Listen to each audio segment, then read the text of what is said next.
Okey, kes khas. Kalau lengkung kita itu adalah garis lurus. So, bagaimana?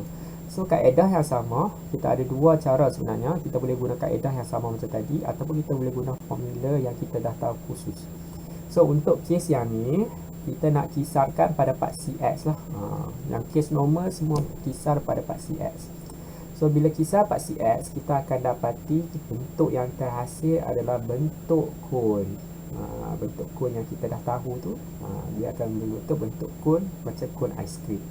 So, kalau kita guna formula kamiran, isi padu sama dengan 0/3 pi y kuasa 2 kan. So, y kuasa 2 dx. So, y kuasa 2 kita ni adalah x kuasa 2 lah. Kita gantikan balik. X kuasa 2 dx. So, kita keluarkan pi 0/3 x kuasa 2 dx. KT terbitan x kuasa 3/3 3 kosong. So, kita akan dapat 1/3 pi 3 darab 3 kuasa 3 27 tolak kosong. So, 27 bahagi 3 9 pi unit padu. Okey, itu adalah guna cara yang pertama, iaitu kita guna kamiran tentu. Cara yang kedua, kita boleh guna juga formula cone, isi padu cone, iaitu pi j kuasa 2 j. So, 1/3 pi j adalah jari cone adalah daripada sini ke sini. Itu adalah jari cone ya, ketinggiannya. Ketinggiannya diwakili oleh x. So, adalah x kuasa 2. H adalah ketinggian cone 0/3. So, 3 lah. So, X ni kita masukkan 3 lah.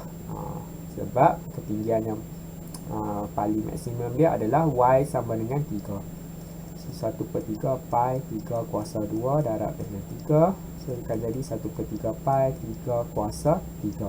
3 kuasa 2 darab 3 adalah 3 kuasa 3.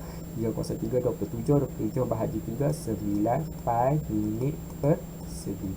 So, dua kaedah yang sama. Masih mendapat jawapan yang sama. Begitu jugalah dengan soalan yang seterusnya ni. Kalau kita kisarkan mengelilingi Y, so dia akan membentuk silinder. So, guna kaedah kamiran tentu 0/3 pi Y kuasa 2 kan. Y kita adalah 3. So, 3 kuasa 2 dx. Dx kita letak dx sahajalah. So, yang dua-dua ni adalah nombor pemalar yang tidak terlibat dengan pengambilan. So, kita boleh buat keluar dua-dua ni ke luar lah. So, 3 kuasa 2 9. 9 pi di luar 0/3 dx. So, ingat kalau dia tak ada apa-apa ni bukan bermaksudnya kosong. Sebenarnya dia adalah 1. So, dia adalah sebenarnya 3 tolak kosong terus. Sebab bila kita kamirkan 1, dia akan menghasilkan x. X masuk balik 3 dengan kosong, 3 tolak kosong. So, sebenarnya benda ni shortcut, kita boleh tulis saja terus 3 tolak kosong. So, 9 pi darab dengan 3, 27 pi unit persegi. So, kaedah yang kedua, kita guna isi padu silinder.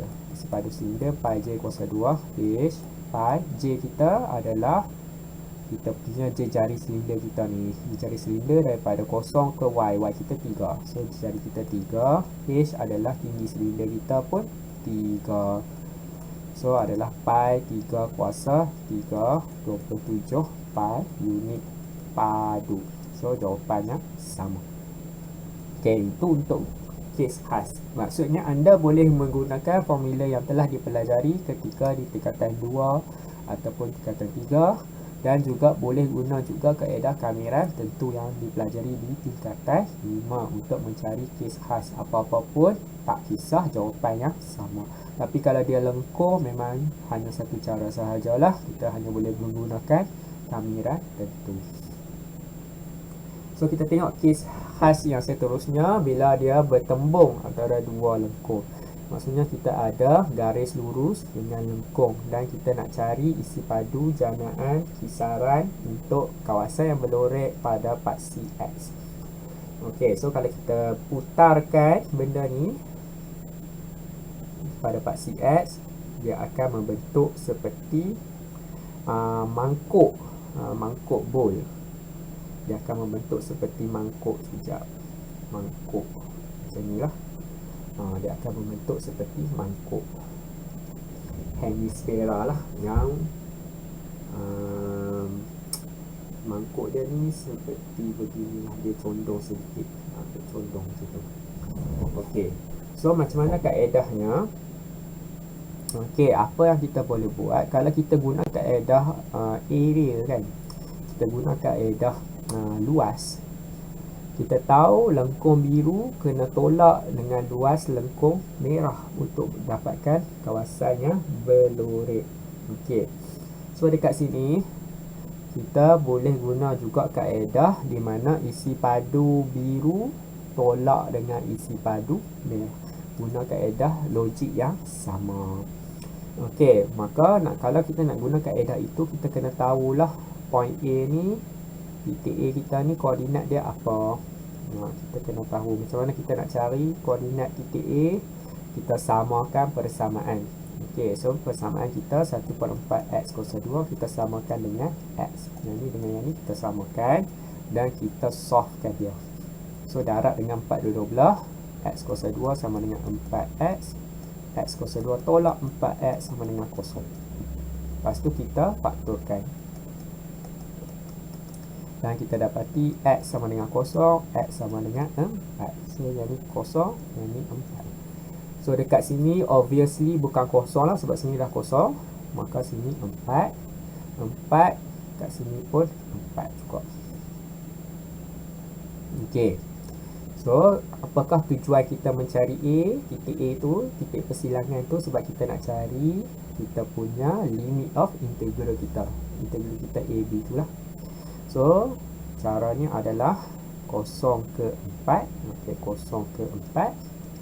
Kita ada parti x, so kita kena letak dx di belakang. Lepas tu kita letak pi. Yang di tengah-tengah ni adalah yang biru tolak yang merah kuasa 2. Biru kuasa 2 tolak merah kuasa 2. So x kuasa 2 tolak merah kuasa 2. So 1/4 jadi 1/16 x kuasa 4. Okey. So itu adalah formula isi padu janaan. Lepas tu keluarkan pi 0/4 x kuasa 2 1/16 x kuasa 4 dx. Anti terbitan x kuasa 3/3 tolak 1/16 x kuasa 5/5 40. Masukkan nilai 4 kuasa 3/3 tolak 1/16 4 kuasa 5/5 tolak 0. So pi 128/15.